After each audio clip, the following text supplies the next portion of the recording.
Welcome to the Time for a Reset podcast, where we interview senior marketers on the big issues of the day and how they're dealing with those challenges in an ever-changing landscape. We deep dive into the latest trends, strategies and tactics that will help you stay ahead of the curve and stand out in a crowded marketplace. This episode is hosted by me, Nick King, Global Practices Lead at CVE. Let's get into it. I have with me today Tom Langley, who is Head of Customer Personalisation and Retail Media at John Lewis Partnerships. I think we all know their brands, John Lewis and Waitrose. Tom's role within the business is creating a new data-led customer proposition and capabilities across the group. Previously, he was at dunnhumby, where he had a range of roles, all of them with data at the absolute heart, whether it was leading personalisation or as global head of marketing consultancy, where he identified the retail media opportunity and launched the business unit that built out the ad stack and also brought in the right team to deliver on what was at the time a really nascent area in the UK. Tom, brilliant to have you on the podcast. Thanks for having me, Nick. I've enjoyed listening to a few of the episodes and I love the concept of what you're doing. Oh, love to have a fan on. Where we always, as you know, we always start at that sort of original place of, if you could hit reset on one thing in marketing, what would it be?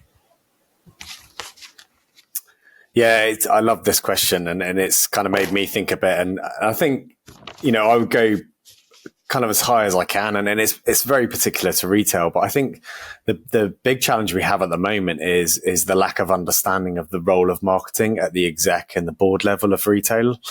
Yeah, I think, if you look at the role that's most prominent at the moment in retail and the conversation in the industry, it's really around that chief operating officer role. You think about marketplaces, range, availability, supply chain, delivery, all those challenges, which are completely valid.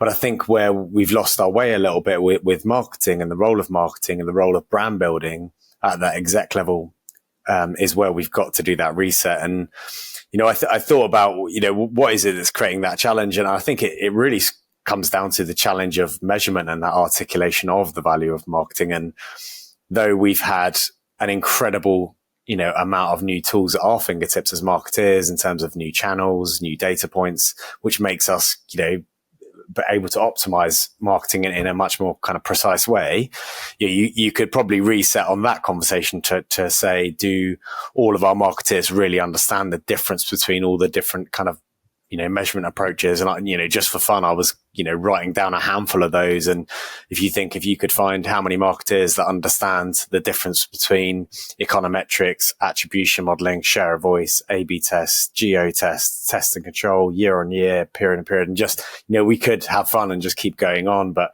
I think the challenge is that, just because you can doesn't mean you should, in terms of, are those metrics the right metrics for what you're actually trying to achieve? And I think that the challenge with all those different metrics is we've lost that clarity of conversation at the exec level to state what is the role of brand building and brand perception. And it's very pertinent in retail because of the challenges in retail at the moment. But I think as a retailer, you have to remember that you are a brand. You are, of course, a retailer, and that does require really, good operational kind of models. But you also have to make sure that you've got clear reasons that customers want to turn right to go to Waitrose instead of, the competitor or the same for John Lewis. And the same is true online of, why am I choosing to open up a John Lewis window instead of Amazon and other competitors? And that requires us to make sure we put brand building and the perception of the brand right at the heart of the business strategy and the growth strategy. So yeah, I think that for me it's always on my mind of where retailers are going and what is that role of just remembering that there's a huge role in customer perception and why customers choose you as a retailer that needs to be part of the conversation at the exec board and the strategy level. Yeah, I think that's such an interesting point of view. And I think, obviously a business that invests so heavily in the Christmas ad, and, I even saw an article today that was starting to talk about, and it was being discussed online. It's kind of, and we're here at the sort of end of September, beginning of October. It's a business that clearly invests in brand at the top level. How much do you have to battle that sort of, we invest over here, but what is the ROI, or does it stand alone as something that you can build all your other campaigns around? Yeah, it's a good question. I think we're probably, some bits are good and some bits need work. And I think, Christmas is, this will be my third Christmas ad, and it's such a kind of excitement, even within, the internal business. My colleague and friend, Rosie Hanley, who leads the marketing team in John Lewis, she's kind of very excited and comes into our leadership meetings and sort of has to bite her lip internally it's still a well-kept secret. But so I think, from one perspective, you have that we still really hugely invest into those types of activities in our Christmas ad and some of our broader activation. But I do think that, because of that challenge that I mentioned up front, in understanding the role of marketing and having that clarity of, understanding we are placing bets on growing our brand, growing our customer interactions as part of our overall strategy is somewhere where we've still got to do work. But I think we're seeing good progress. We're investing a lot into our marketing technology, our data, our loyalty schemes. I think, when you think about what a CMO was probably 15 years ago in terms of looking after paid media, and kind of the role today is so much more complicated in terms of how does the brand show up in e-com? How does it show up? What's the role of a loyalty scheme? And your chief customer officer role is just so fragmented and complicated now, and articulating all of those things and how it comes together at the exec level is complicated. But I think we've turned a corner mostly through the articulation of, through data, and how can you improve the customer experience in a kind of more fragmented world. Particularly, in John Lewis, you've seen that sales have gone to close to 70% now. So you really have to invest into kind of that digital side of the business where you interact with customers and you can be a lot more targeted and a lot more personalized than you can in a store, for example. Yeah.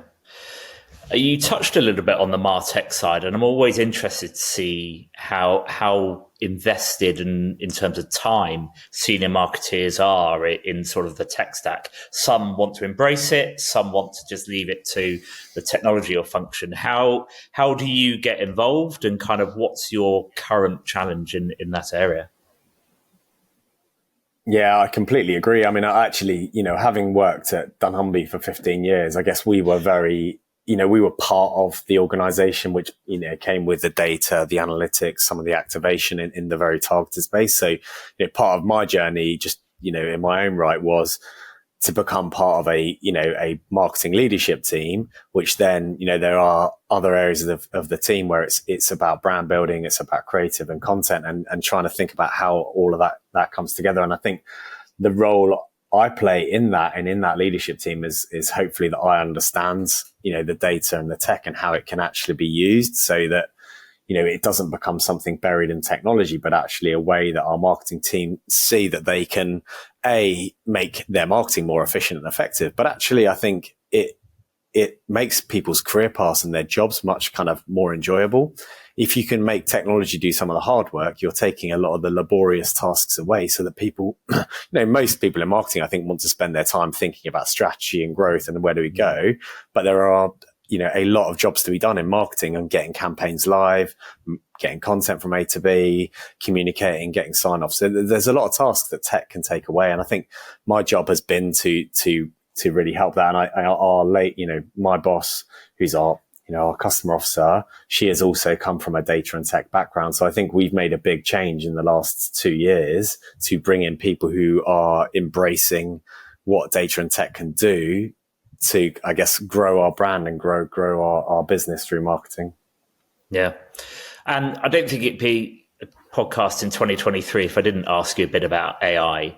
But is that sort of something that's on your radar, or are you just thinking the technology sits there? I will trust that they use the best tools within their capabilities to support me.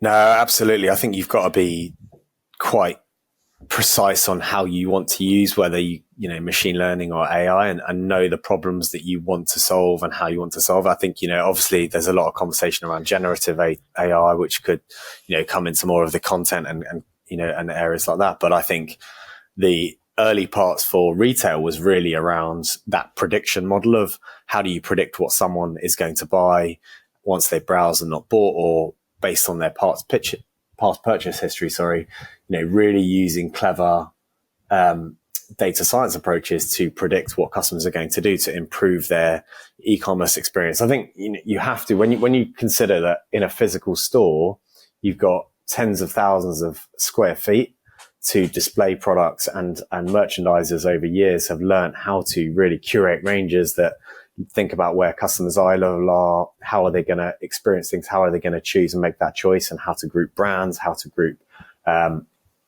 products together and ranges together. And you consider, right, how do I now achieve that, all of that on a tiny phone?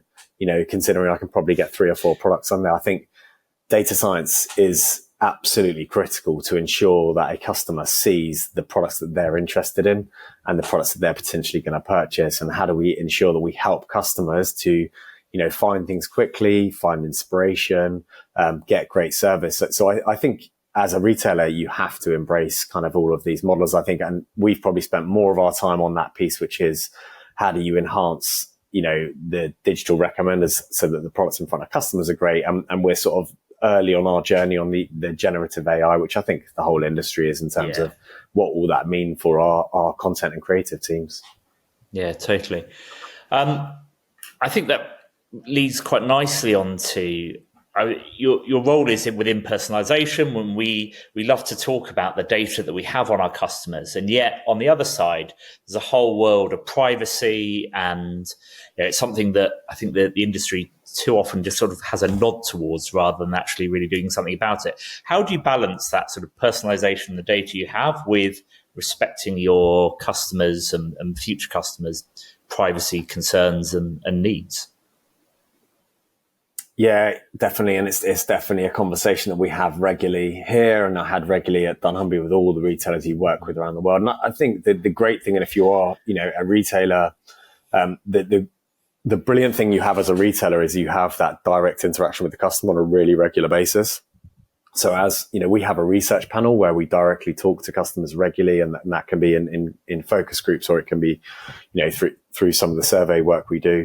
And so we've done quite a lot of work here and in my kind of life in dunnhumby to talk to customers and have an open dialogue about it. And I think the thing that always comes through in all of those conversations I've had with customers is we expect you to use our data to improve the service and personalization. And so the conversation you always end up with is, if you can create the right value exchanges for customers, they will expect you and they will let you use their data.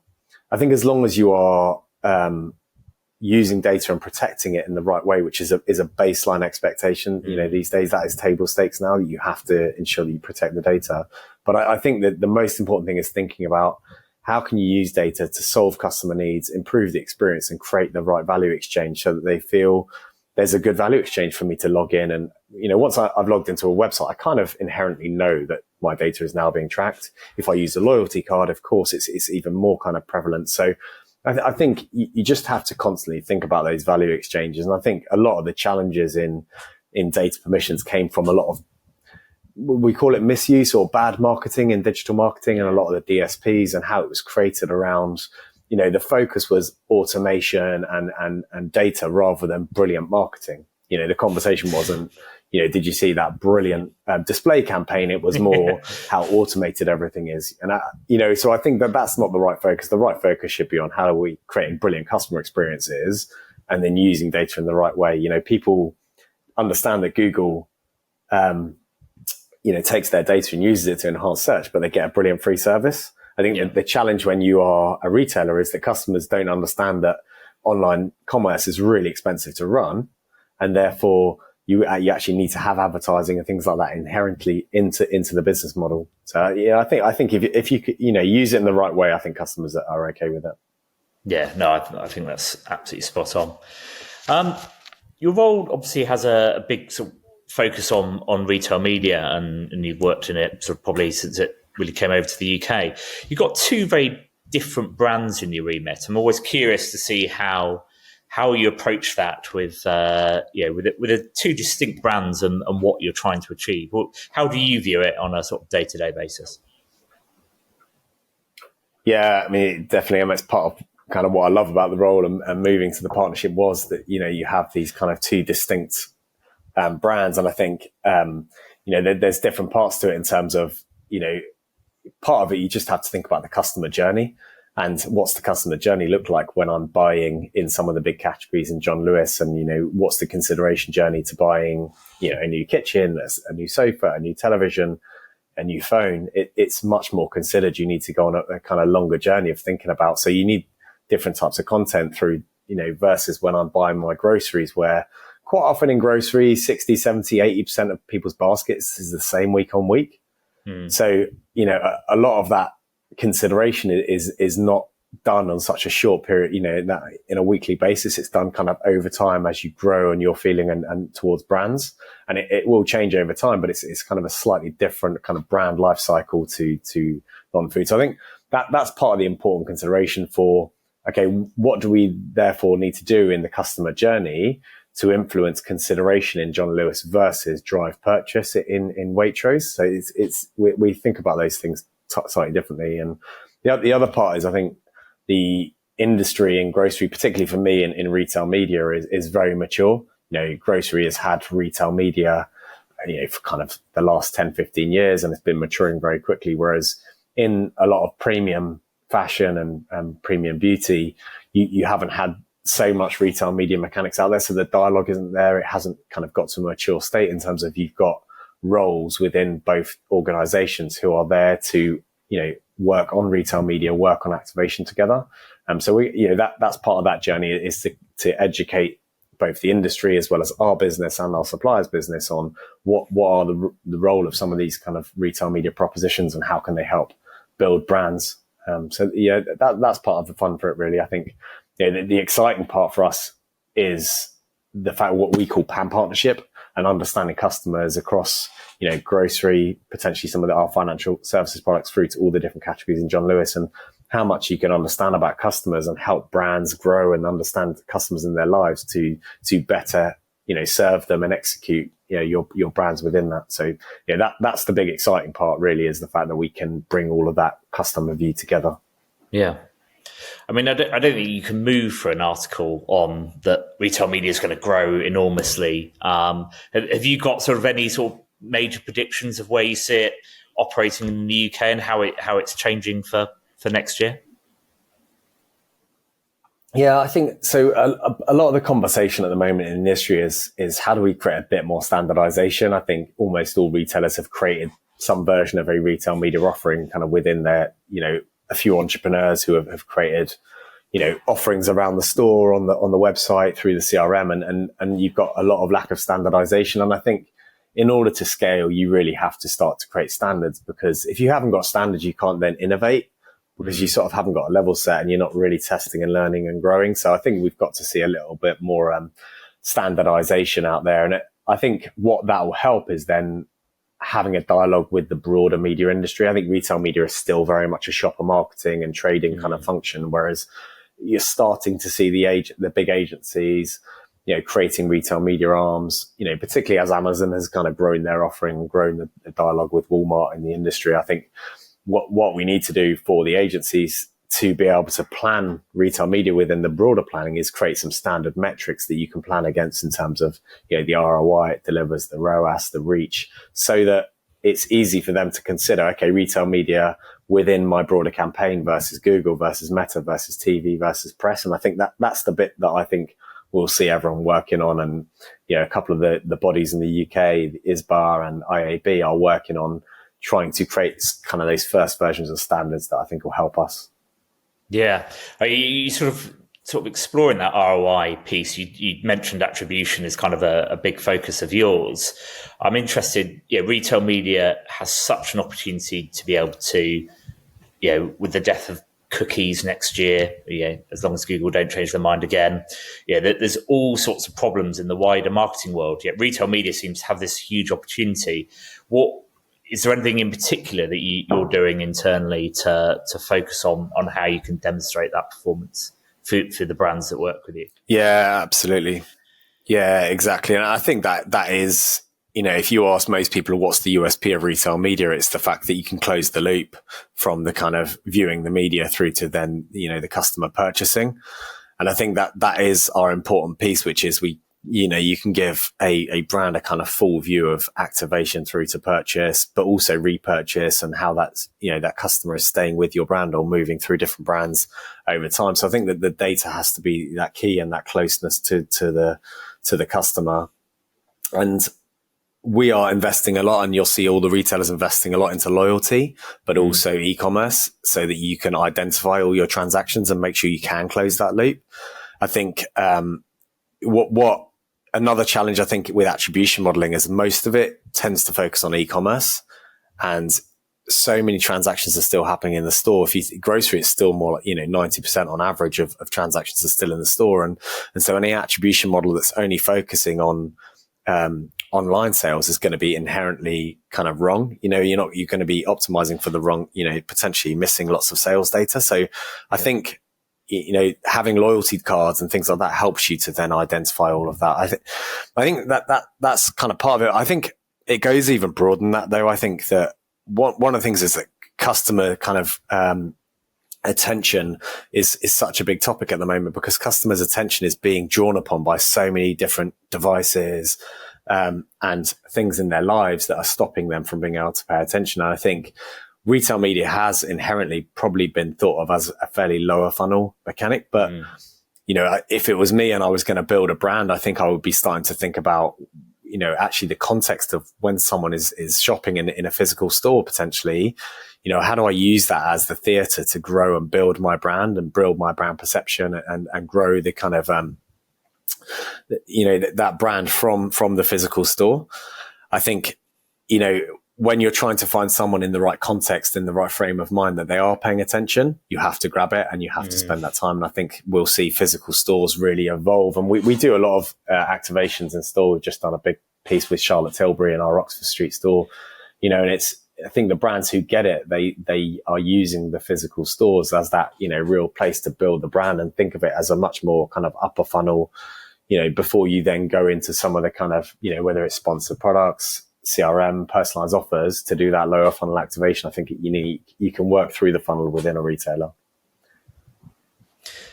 Yeah, so it's lovely to hear a brand that's still thinking about the in-store experience. I think we can sometimes get so distracted and view that everybody's just digital only, when it's clearly not the case.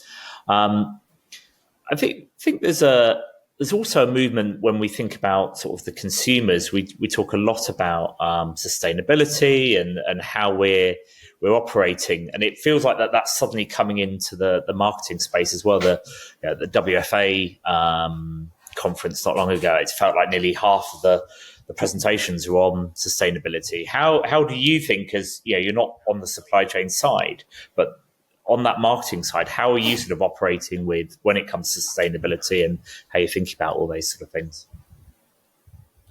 Yeah, I mean, it's a massive topic at the partnership. I mean, the partnership exists, and I guess, our purpose is to create a happier world. And in part of that, it is about, really thinking about our ethics and sustainability. And you'll see actually a lot more content coming out from Waitrose in particular on actually talking about the lives of farmers and how we're working with them. And it's always been important. It's been inherent in Waitrose, but I think we haven't talked about it. We haven't let people know that, actually through the kind of the last few years when there's been challenges for farmers, we are paying our farmers in the right way. We've got ethical supply chains.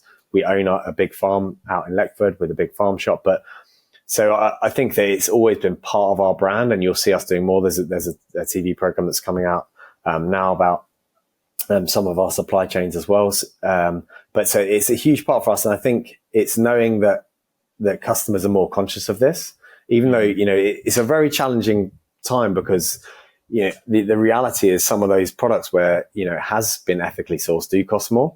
And so customers are cost conscious, but they're also conscious of the world. So it's trying to find that happy medium for customers where, they can buy ethically, and sustainable sources, as well as at a price point that they can afford. And I think that's probably the challenge in the market at the moment in grocery. Yeah. I always think it's interesting how the John Lewis partnerships set up means that you probably have a bit more of a focus, because the whole staff have a a say ultimately, right? Yeah, that's sort of something that changes. Yeah. Was that something that you were interested in when you joined the business? Yeah, do you know what? I don't think I knew too much before I joined the business actually about the partnerships. I probably learned, I knew sort of surface level, but I think what drew me in the reality at the beginning was the brands and, actually kind of iconic brands on our high street in terms of Waitrose and John Lewis and wanting to, I guess, be part of that. And in the conversation I'd had, I was, what can I do to help? I think that's always on your mind when you're thinking about roles. And I seen, an organization who have built brilliant iconic brands, but hadn't, I guess, used as much as other retailers like Tesco, who I was working with, in terms of that real data intelligence and putting that intelligence into the business. So I felt like where the challenges for Waitrose and John Lewis were perfect for me, where they've got, brilliant NPS and brand love from the British population, but actually needed to kind of get better at using data and intelligence to grow the business and put that as part of the strategy. So yeah, it's only really since I've joined, I've learned a lot more about the partnership and particularly as a leadership team, we don't have shareholders kind of breathing down our throats for in-year profits and dividends, so we can make active choices around doing good with our profits. And that's really the purpose and a lot of what's behind the partnership model is to make enough profit to do good with and make those choices, as well as obviously creating brilliant, career paths and where people can have a great long career at John Lewis. So I think that's part of what I've really enjoyed is that ability as a leadership team that you are ultimately as a group of, 80,000 partners making the choices of what we invest into, both internally to grow, but also externally of how can we put our money towards doing good in the industry and the, I guess the nation at large. Yeah, hugely inspiring. So to where we so often finish is, you've had obviously, you're in the middle of a great career, but I think it's quite challenging for people entering the sort of that traditional path that graduates and school leavers enter. What's your advice to somebody entering the industry, and how should they think about it, and what should they be focusing on in those early years? Yeah, it's a good question. It can be so complicated because everything's changing, right? You have a constant change of data, technologies, roles, and things like that. So I think it's important to focus on what are the constant, which is typically the values.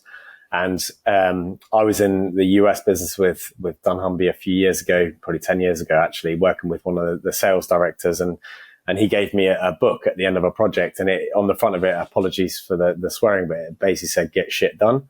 And it really made me think, and essentially he gave it to people who just really helped drive things forwards. And, I think it's made me think quite a lot in terms of what am I good at, but also what do I look for in people? And I think the most important thing you can do is come into a room and be really positive and to show that you are willing to do whatever it takes to get things done and move things forward. And I think, for me, that is probably almost more important than some of the other kind of, the parts of the job which can be trained, because I think it's that positive attitude. And the last couple of people that I've hired, I'm really focused on, are they going to roll their sleeves up, be tenacious and get stuff done and take stress away from me? I think that we've all got big plans that we want to deliver, and we need the people that don't come and highlight all the problems, but they actually come with positivity and go, "Do you know what? Don't worry about it. I'm going to figure out how to get that done." And I think it's a good mantra for life in general is that, always just start with action. If you just keep moving forward to get things done. And I think that's probably the simplest thing is if you can go and work for someone and show them you're positive and you're willing to do whatever it takes to get things done and move things forwards, then you'll keep progressing. Yeah, no, I 100% agree with that. Too much of the modern world is filling in spreadsheets and online forms and making sure everything's done without actually moving a business forward. So, well said. Very much agree with that. Tom Langley, thank you so much. It's been fascinating talking to you. Thank you very, very much. Thanks for having me. We hope you enjoyed this episode of Time for a Reset. Thanks for tuning in. We'll be back talking to another senior marketer very soon. Make sure to leave a review and catch you next time.